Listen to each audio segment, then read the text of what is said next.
Okay, London session done. Took one trade on DE30. DE30 coming into London session, I actually did not see anything at all on DE30. It wasn't even on the watch list. So I did do my watch list, but didn't see anything that I liked. I shortlisted GU, Euro NZD, and NZD Swiss, but nothing really stood out to me. NZD Swiss was the one that I liked the most out of the Forex pairs, but did not take any trades on that one. If I don't like any of the setups that I see, then I focus more on price action on D30, UK 100, and gold, which are my main pairs, my core pairs in London. UK 100 was the one that actually shortlisted or was on the watch list. D30 and gold were not, but did not have anything on UK 100. So UK 100 right at London shot up, was looking for H1 bar to close in bullish breakout above previous day high, and then was waiting for a pullback to continue it up, but did not do that. So nothing for me on UK 100. And gold, I did look at, and there were some interesting things on gold. I'll talk about that in a little bit. So I did see DE30 instead. So DE30, didn't see anything initially, and then started the new H1 bar, started to get interested once price broke out of the low. So I saw that it faked out the range high. Once you fake out one side of the range, I expect price to get down to the opposite side. The range is too small for me to trade, so I did not look into that.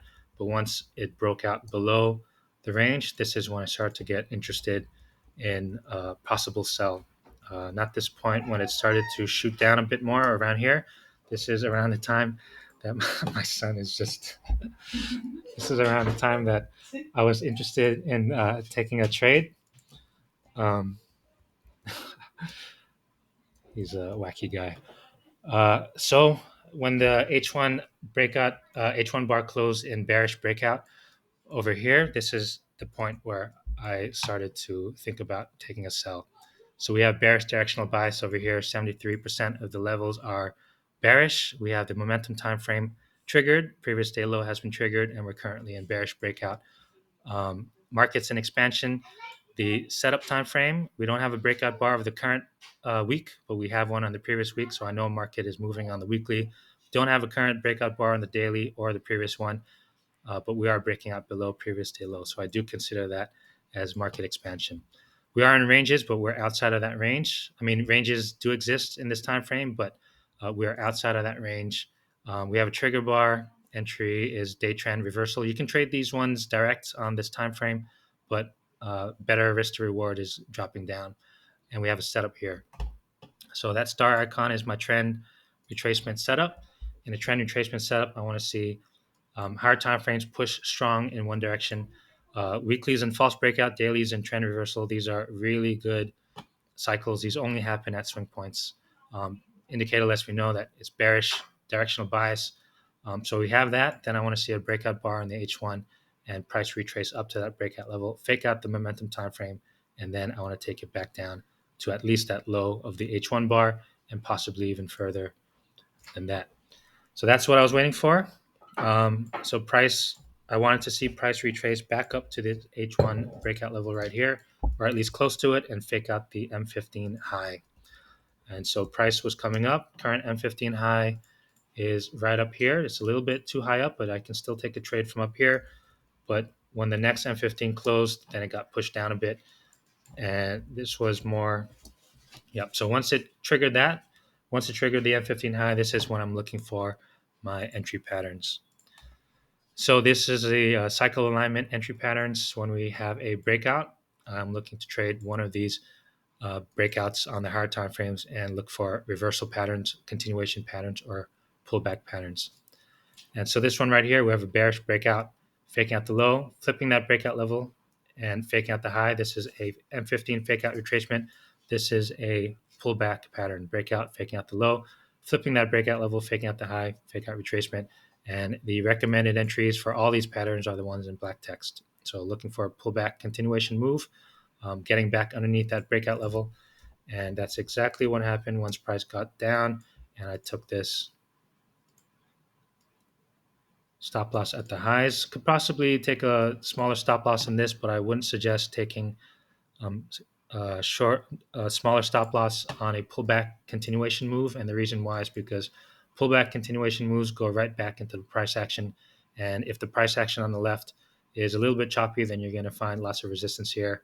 And so I do kind of see these as ranges, and I would like to keep my stops far away from that as possible.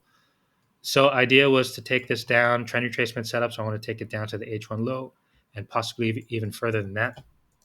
And price ended up going right to that H1 low and continued on down. And so once it started to reverse, then this is when I ended up exiting. So about 1.3R over here. And that was the trade. Trend retracement setup using a pullback pattern. So most of the patterns that I prefer to trade are reversal patterns, but these ones are also valid to take. These are just continuations of the higher time frame moves. And so that's it. Was also looking at gold, was really interested in gold. Um, but with gold on the H4, saw a fake out of the high. Price was coming down right after yesterday's strong push up. So yesterday's strong push up took out lots of these ranges, was waiting for a retracement, faking out the high, coming back down. And I was waiting for the H4 bar in London to close outside of that range, but it did not close outside of the range. So I think this is going to be a New York session trade instead. So what I'd like to see on gold is this H4 bar close below the range, take out that range, and this would allow me to have more confidence to take this back up. So I'm trading H4 momentum. H4 is currently bearish, and on the M10, the H4 bar is the momentum time frame. I want to see price get back above in New York session. Didn't have a London session trade. Maybe this is not. This is too early. Yep. So no London session trades on gold for my setups, and I do think that this is going to be a New York session trade. So technically, I don't have bullish directional bias on the H4. And the reason why is that the weekly is in trend reversal, which is great, but the monthly is in a breakout reversal. So we have the breakout level right here on the monthly. Overall, I'm bullish on the monthly, faking out the high. This tells me what current price action is doing on the monthly. And breakout reversals are mixed buy cycles, bearish on the peak bias, bullish on breakout bias. Anything can happen in the middle here. And this is why I use the momentum time frame to let me know which direction to I'd rather trade in. And since weekly, the momentum time frame is bullish, I'd rather be looking for buys.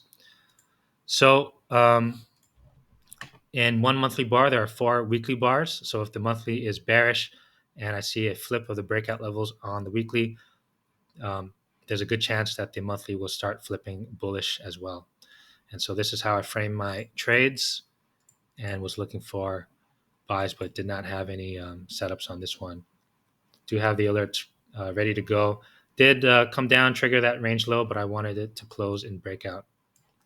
And so this is what I'll probably be looking for in New York.